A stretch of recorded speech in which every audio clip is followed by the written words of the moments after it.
the reality of it. Is it easy? No. Is it cool?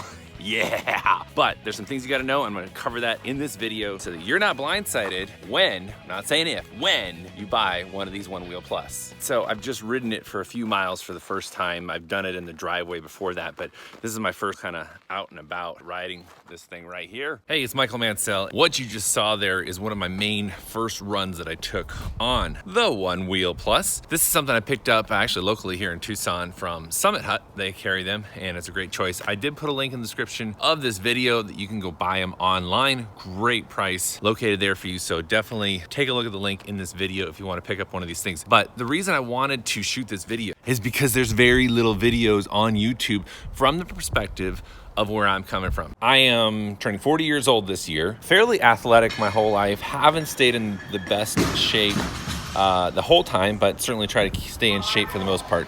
But I'm coming from the perspective of never having really been a skateboarder, surfer, snowboarder. I tried snowboarding a couple of times when I was younger, fell flat on my face and just didn't like it. So I went back to skiing. So I have been on skis, but outside of that, I don't skateboard, I don't snowboard, I don't surf. And that's really what these boards were created from, was for surfers, skateboarders, snowboarders. With that being said, I'm coming from that perspective. I don't have the balance, the expertise, the calf muscles, the core that a lot of other people would normally have if they're jumping on a one-wheel board like this. I did try my nephew's hoverboard. I actually tried an Epic Go. I got one for myself. I tried it out. It was cool, but it just, and I got the Epic Go all-terrain one that you see here in this picture. It just, I don't know, it was lacking any type of real excitement. So I thought, you know, I really need to step on my game. Saw the OneWheel Plus. I thought I gotta try this. So that's the perspective I'm coming from in this video. And there's a few things that I want to tell you guys about that people aren't talking about. That's why I named this video The Truth About the OneWheel Board, because there's some things that people just aren't talking about. First of all, shoes. Let's talk about shoes. Do not wear cushy shoes. Don't wear your Ultra Boost.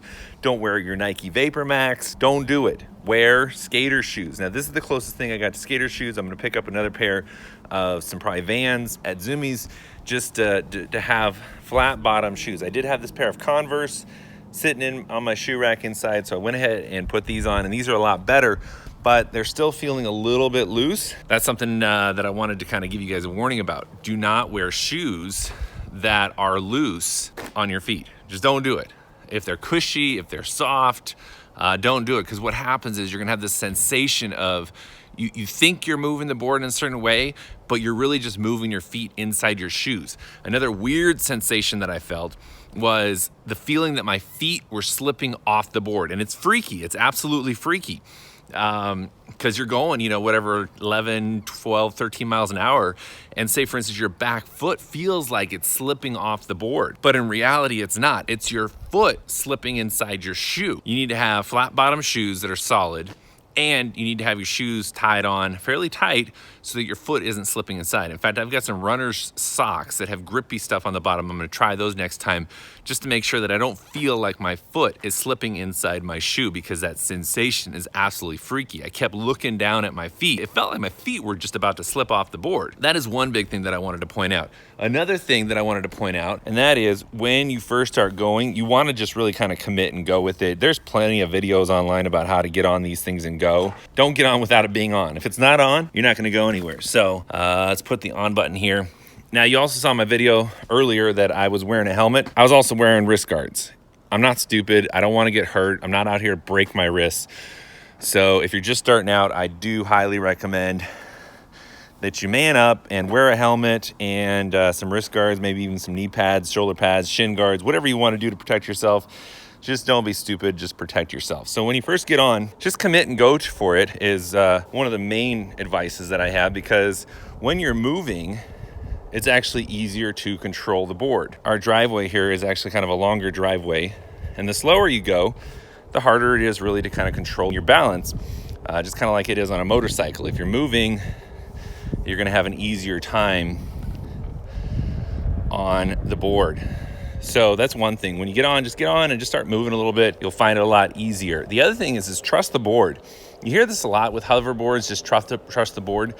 It's really true in the case of the OneWheel, because the OneWheel will keep you balanced if you just kind of get your center of gravity low and trust the board that it's going to keep you level and balanced. It's also very true when you're going across kind of uneven terrain.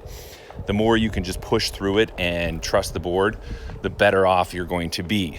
Another note here that I want to mention, the idea of the different setting, the digital shaping, that's what they call it. It's called digital shaping 2.0. And the idea of that is that the board is either more fluid or tighter in terms of its responsiveness, its balance and everything. And there's a mode in there called Delirium, and it sounds scary, but after just having ridden this OneWheel board for 3 or 4 miles now, I can tell you for a fact that until you go and just put the board on Delirium, you're gonna be struggling with the board. Because what I found is the fact that the board tries to overcorrect your body weight. Little caution here, I am a big guy. I'm 6'7", 245-ish pounds. So I'm a lot to keep balanced, I'm a lot to keep upright. And I've found that allowing my body to do a lot of the balancing and not relying on the board as much in terms of the mode that you have it in the digital shaping settings. I had it on mission mode on my first multi-mile run that I did earlier today. I found at times myself fighting with the board. Like, I knew I needed to shift my weight a different way and it wanted to push me a different way. And I think that's because it was trying to keep me so kind of in my center of balance, which would be fine, but I was trying to navigate multiple terrains and surfaces. And that just didn't work. I needed to be able to kind of shift the board differently, almost like if I was riding a skateboard or a snowboard. I need to be able to shift that. And I don't know why my body instinctively wanted to do that. I'm not a surfer, I'm not a skateboarder, I'm not a snowboarder. I've said that multiple times now. Now that I have it on the Delirium setting, it's so much easier. It is so much easier for me to adjust and adapt and kind of roll with the punches of the terrain, because I can tell the board what I want it to do rather than the board trying to force me to do something that I don't want it to do. So at the end of the day, when I say trust the board that it can do what you want it to do. But if you have it in, say, the mission mode, you might find yourself fighting with the board if you're on uneven terrain. Now, if you're on just completely smooth pavement, there's no bumps, there's nothing, then yeah, put it in one of the more touring modes of the digital shaping. And it's great because it keeps you flat, it keeps you level, all good. So if you haven't tried Delirium, do it, try Delirium. Okay, let's talk about the dismount. The dismount was probably the thing that I had to get used to the most, was stopping and then the dismount. There's 2 ways to dismount. My video is not really to teach you how to ride, it's for you to hear the things that I wish that I had heard before purchasing the board or trying it out for the first time. So the dismount, 2 ways to do it. Jump off the board or lift your heel up is the other method that they tell you. You lift your heel up, that deactivates the motor, and you can drop the board. This board is weighted heavy on the left side because that's the side the battery is, so it's gonna naturally fall to that side. In fact, if I try to put it to this side and let go, see that it just falls to the left side. This is also how you know which side the front is and which side the back is. The side that's down is your back foot. I do ride the board goofy.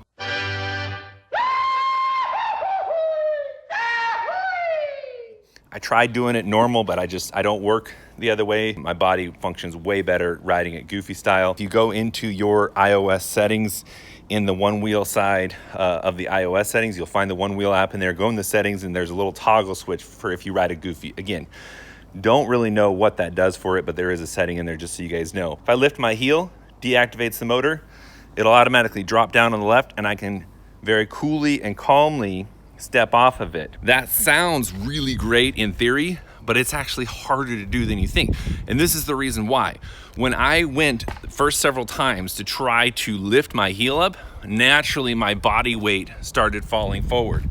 My body weight started falling forward and I lost balance and I couldn't keep balanced anymore and I had to bail on it. So this is what I wish that I would have known. Counter your weight and bend your right knee. What I mean by that is don't just try to lean forward. Instead, if you can see both knees here, of course I'm in an angled position right now. bend your knee and kind of lift it this way and push your weight back. So you're kind of like lifting your heel up and pushing your body weight back. That way you can stay level on the board, wait for the motor to deactivate, and then go. So it kind of looks something like this. Heel off, down, step off.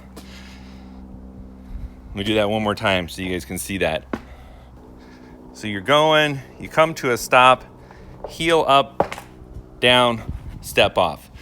And that is the cooler way to do it. One other way to do it, which is not advised, and you might find yourself doing this, and it's okay, is if you're up in this position and you lose your balance, let your feet just slide off the board and die. Kind of looks something like this.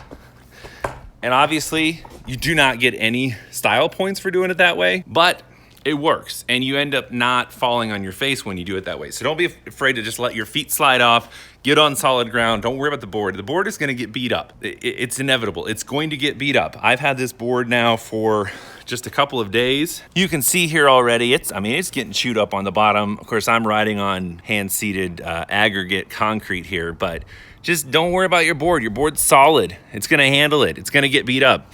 It's just the nature of this thing. That's my advice on it. Super cool devices, super cool hoverboards, if you will. I don't really categorize them in hoverboards because yes, it's the board that's kind of hovering with the wheel, but it's a one wheel, and I think it's in its own category. Obviously, the price puts it in its own category. It's definitely stepping up, but if you want a nice commuter hoverboard, then the OneWheel Plus is definitely the way to go. One other thing that I'm going to show you here is the hill climbs. So this thing climbs up hills like nothing. And as you can see here on my driveway, I've got a pretty steep driveway going on here. I haven't measured this to actually see what the grade is, but my guess is probably about 7 or 8%. Actually probably closer to about 10% over there on that far side. And I come up this thing without any issues at all.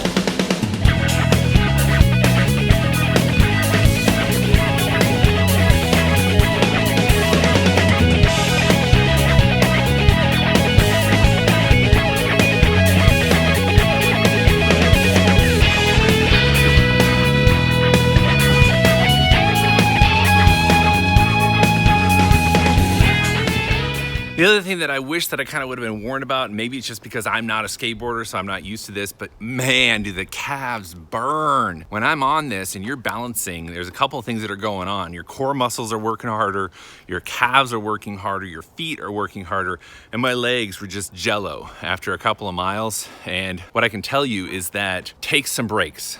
Don't be afraid to step off the board, shake your legs out a little bit. If you're not an experienced skateboarder or snowboarder or surfer and don't have that leg stability yet, just know that after about a mile or two, your legs are gonna be burning, and that leads to fatigue. And when you get the fatigue, if you hit any type of bump in the terrain, your legs are not gonna be as responsive, and you're mentally gonna have to focus more on putting the energy to those legs, to the feet, and really put some focus to it, or you're gonna just eat it. You're going to.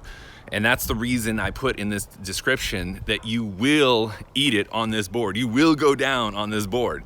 So just be aware of that if you don't take some precautions, and don't be afraid. I mean, I consider myself to be a pretty athletic guy. You know, I'm huffing and puffing just going around on this hill because you're really exerting energy when you're on this board. Now, after a while, maybe I get used to it and I don't really exert as much energy because my body is just kind of responding, but I'm actually kind of working, feeling like I'm getting a little bit of an exercise or a workout, as silly as that might sound, on this board. So don't be afraid to step off the board once in a while, shake your legs out, give them a rest.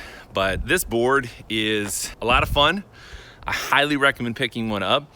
It certainly could be considered a toy, but in my book, it's really more of a serious commuting motorized vehicle, if you will. It really is. I can see people using it for just in-town commutes, casual commutes, and even just kind of like a good get outdoors workout type of deal, because you really are working your core, you're working your legs, you're working your calves, and it's mental stimulation as well, because you got to really think through some of the terrain that you're riding on. So go pick up yourself a OneWheel, link in the description below. Subscribe to my channel here. I kind of just throw my life out there and what I do online, and this is one of the things I enjoy doing, is kind of coming to you guys. I wish that I'd seen a video like this before jumping on one of these, because I wanted to really know some of the ins and outs that I experienced. So hopefully this has helped you guys. If it has, be sure to subscribe to my channel, share it with other people. I really appreciate the likes as well. And Happy New Year 2018.